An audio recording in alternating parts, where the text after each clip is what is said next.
آج خان صاحب سے ملاقات ہوئی ہے پوسٹ الیکشنز کے حوالے سے جو گفتگو اس سے پہلے بھی آپ کے سامنے ہوتی رہی اور آج بھی ہم نے ان کے ساتھ ڈسکشن کی ہے.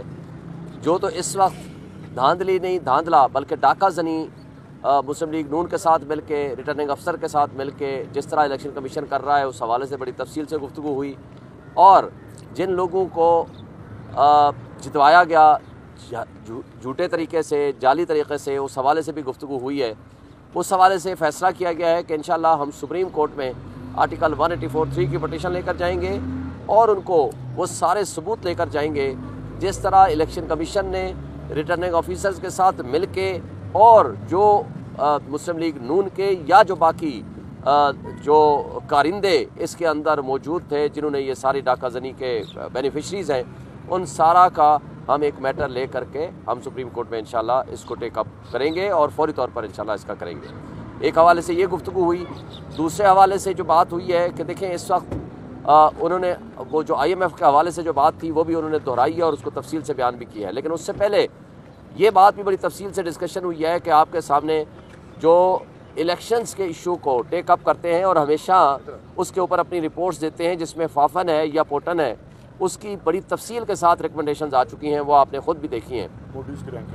اچھا, اس کے حوالے سے جو امپورٹنٹ بات ہے کہ انہوں نے خود اس کا مطالبہ کیا ہے پوٹن نے کہ الیکشن کمیشن کو ریزائن کر دینا چاہیے, اور دوسری بات انہوں نے جو ریزنز دی ہیں کہ کس طریقے سے بڑے شارٹیسٹ پاسبل وے سے آپ جوڈیشری کے ذریعے آپ اس کو آڈٹ کرا سکتے ہو فارم 45 کو.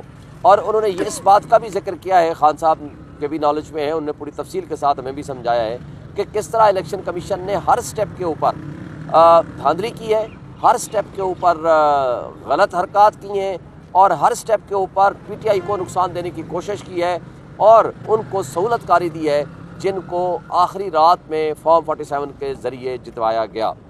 اب آپ دیکھیں کل کی رپورٹ میں بھی دیکھیں, مودیز کی جو رپورٹ آئی ہے آپ کے پاکستان کی معیشت کے حوالے سے, اگر آپ اس کو دیکھیں تو انہوں نے اس بات پہ بھی جو آپ کی ریٹنگ کی ہے کہ آپ کے ملک میں جب سیاسی عدم استحکام ہوگا, پولیٹیکل انسٹیبلٹی ہوگی, تو پھر آپ کی معاشی استحکام نہیں آ سکتا. اس حوالے سے جو انہوں نے بڑی ڈیٹیل ڈسکس کی ہے وہ بھی ڈسکشن میں آیا ہے. اور ایک بات جو خان صاحب کے ساتھ آج دوبارہ وہ ڈسکشن میں آیا ہے, دیکھیں خان صاحب نے جو کہا ہے کہ IMF کے ساتھ جو خط والی بات تھی, ان کو کہا گیا ہے کہ ہم نے کنڈیشنل سپورٹ کیا تھا IMF کو, کیونکہ کنڈیشنل سپورٹ کا مطلب یہ ہے کہ ان کو کہا تھا کہ free fair and transparent elections, free fair transparent elections کی کنڈیشن کے ساتھ ہم نے کہا تھا کہ ہم آپ کے اس پروگرام کو مشروط طور پر آپ کو سپورٹ کریں گے, جو کہ جب تک سیاسی عدم استحکام ختم نہیں ہوگا یہاں معاشی استحکام نہیں آ سکتا. جس طرح یہ IMF کے ساتھ معاہدہ اگر ایسا کرتے ہیں جس کے ذریعے یہ قیمتیں بڑھاتے ہیں, جس کے ذریعے یہ بجلی کا بل بڑھاتے ہیں, جس کے ذریعے یہ گیس کے بل بڑھاتے ہیں, اس کا واحد حل یہ ہے کہ آپ انویسٹمنٹ لے کر آئیں گے. اور انویسٹمنٹ کیسے آئے گی کہ جب تک آپ کے اندر سیاسی استحکام ہوگا, باہر کی دنیا یہاں انویسٹمنٹ کرنے آئے گی, آپ کی لیجٹیمیسی ہوگی, آپ کا اوورسیز یہاں پیسہ لے کر آئے گا. لیکن انہوں نے کیا کرنا ہے, انہوں نے جو بجلی کا یونٹ 12 روپے خان صاحب کے زمانے میں ہوتا تھا یہ 70 روپے پہ لے گئے ہیں. آج آپ اپنے گھر میں رہتے ہو مگر بجلی کے بل کی صورت میں آپ اس کا کرایہ ادا کرتے ہو. اگر اس حالت میں انہوں نے IMF سے معاہدہ کر لیا تو وہ جو 70 روپے والا بجلی کا یونٹ ہے انہوں نے 170 پہ لے جانا ہے. پھر گیس کا جو بل 500 روپے آتا تھا انہوں نے 5000 10,000 پہ پہنچا دیا ہے, اور یہ رفتار رہے گی تو یہ 50,000 1 لاکھ روپیہ یہ گیس کا بل بڑھا دیں گے, اس سے بے روزگاری بڑھے گی. آپ مجھے بتائیں 22% یا 25% پہ کون صنعت کار ہوگا جو اس انٹرسٹ ریٹ کے ساتھ جا کر کے وہ بزنس کرے گا. نمبر 2, کون بزنس مین ہوگا کہ اپنی انڈسٹری میں وہ 70 روپے, تو ابھی یہ لوکل ہے نا, ریزیڈنشل ہے, تو جو کمرشل اس سے زیادہ ہوگا. اتنے بڑی مہنگی بجلی کے ساتھ اور اتنی مہنگی گیس کے ساتھ وہ کیسے اپنی انڈسٹری کو چلا سکے گا. میکسیمم تو بند ہو چکی ہیں, مزید بند ہو جائیں گی. اور پھر جو سیاسی عدم استحکام پیدا کریں گے وہ ان کو ایسی جو گورنمنٹ آئے گی جس کو پبلک سپورٹ ہی نہیں ہوگی, تو پبلک سپورٹ کے بغیر نہ تو ان کے پاس کوئی کیپیسٹی ہونی ہے اس گورنمنٹ کے پاس کہ وہ ایسا کوئی فیصلہ کر سکے, نہ ہی وہ کیپیسٹی کے ساتھ ان کی ول ہونی ہے کہ وہ لوگوں کو قائل کر کے وہاں سے انویسٹمنٹ لا سکے. اس لیے ہم نے کنڈیشنل سپورٹ کیا تھا کہ free fair and transparent elections. اگر یہ نہیں کراتے ہیں تو اگر ایسا معاہدہ کر دیتے ہیں تو آپ قرضے بڑھاتے چلے جائیں گے. جب آپ قرضے بڑھتے چلے جائیں گے تو کیا ہوگا؟ آج بڑے خان صاحب کے پاس بڑی زبردست ایک ان کے پاس تھا، انہوں نے ہمارے ساتھ بھی شیئر کیا کہ دیکھیں آپ کی پوری اس وقت جو اکانومی ہے 9.4 ٹریلین روپیز کی ہے. اب اگر جو 9.4 ٹریلین روپیز کی آپ کی اکانومی ہے، جبکہ اس کے مد مقابل 5.8 ٹریلین آپ سود کی مد میں آپ جمع کراتے ہو، واپس کرتے ہو، مجھے بتائیں آپ کیسے ڈیولپمنٹ کر سکیں گے؟ کیسے آپ اپنے لوگوں کے سٹینڈرڈ کو اپ گریڈ کر سکیں گے؟ اور اگر آپ نے مزید اس کے اوپر قرضہ لینا ہے اور اس قرضے کی مد میں پھر آپ نے سود دینا ہے تو آپ کہاں سے یہ پیسے لائیں گے؟ آپ انویسٹمنٹ تو لا نہیں رہے ہو، چونکہ آپ کی انویسٹمنٹ تو ملک سے باہر پڑی ہوئی ہے. کس منہ سے کہو گے کہ آپ لوگوں کو کہ آپ لائیں جی، جب آپ کے اپنے منفیلڈ ڈپارٹمنٹ، آپ کی اپنی انویسٹمنٹ، آپ کے اپنے بچے، آپ کا اپنا سارا مال و متاع باہر پڑا ہے، یا دبئی میں ہے یا آپ کا لندن میں ہے یا سرے مال کی صورت میں ہے یا جس حالت میں بھی ہے، تو آپ نے تو انویسٹمنٹ لانی نہیں ہے. چونکہ پی ڈی ایم 1 کی صورت میں جو تباہی اس ملک کو مچا چکے ہیں آپ، اس کا تجربہ ہم نے دیکھ لیا ہے اور لوگوں نے بھی دیکھ لیا ہے.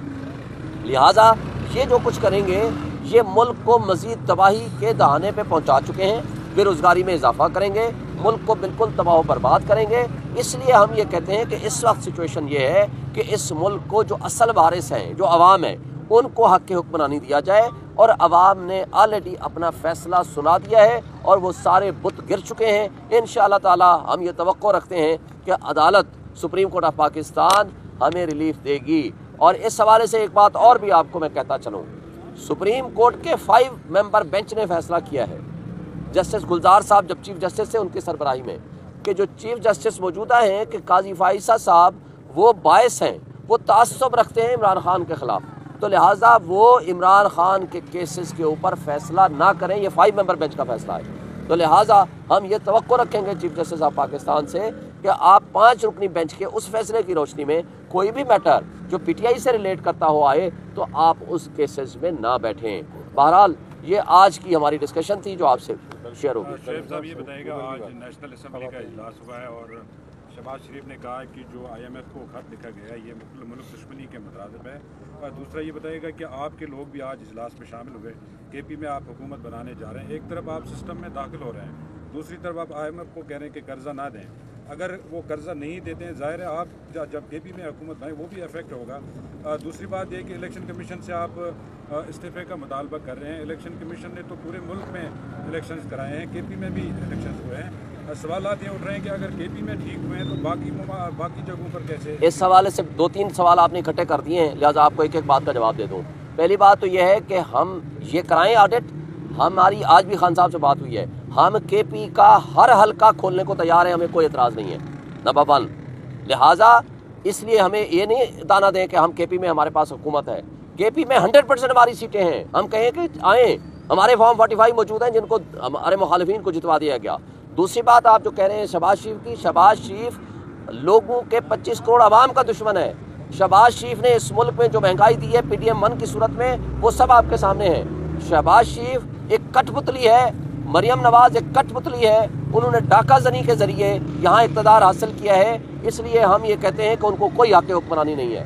تیسری بات جو آپ قرضے کی بات کر رہے ہو، مجھے یہ بتا دیں کہ ہم نے تو یہ ان کو کہا ہے کہ آپ کوئی ایسا قرضہ جو آپ نے لینا ہے اور اس حالت میں واپس کرنا ہے کہ لوگوں کی آپ نے چمڑی چھین لینی ہے، یہ کون سا قرضہ ہوا؟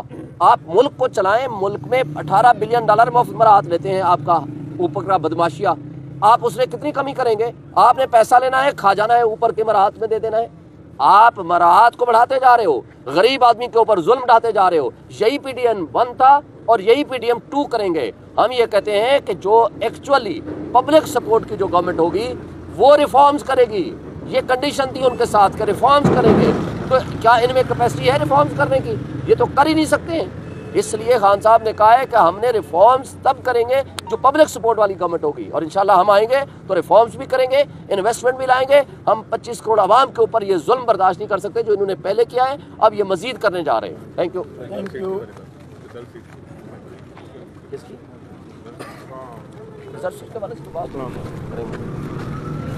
اور ایک بات اور جو ریزرو سیٹس کے حوالے سے بھی بات ہوئی ہے، ریزرو سیٹس کے حوالے سے یہ ہمارا حق ہے، یہ لوگوں کو ملنا چاہیے. الیکشن کمیشن بہت زیادتی کر رہا ہے اور ہم یہ حق مانگتے ہیں اپنا کہ یہ فوری طور پر یہ ملنا چاہیے. اور ہاں، چودھری اشتیاق احمد صاحب ہمارے سابق صدر Lahore high court bar association, یہ ہمارے پارٹی کا اثاثہ ہیں. خان صاحب نے خصوصی طور پر یہ ان کو انسٹرکشنز دی ہے کہ آپ پارٹی کے اندر بہت ایکٹیو رول ادا کریں اور انشاءاللہ تعالی ہم عنقریب ان کو ایک اچھی ورکنگ اور ان کا اچھا ایک رول دیکھیں گے پارٹی کے اندر، تاکہ پارٹی کو جس تنظیم کی ضرورت ہے، ٹرو لیڈرشپ کی ضرورت ہے، انشاءاللہ یہ اپنا رول ادا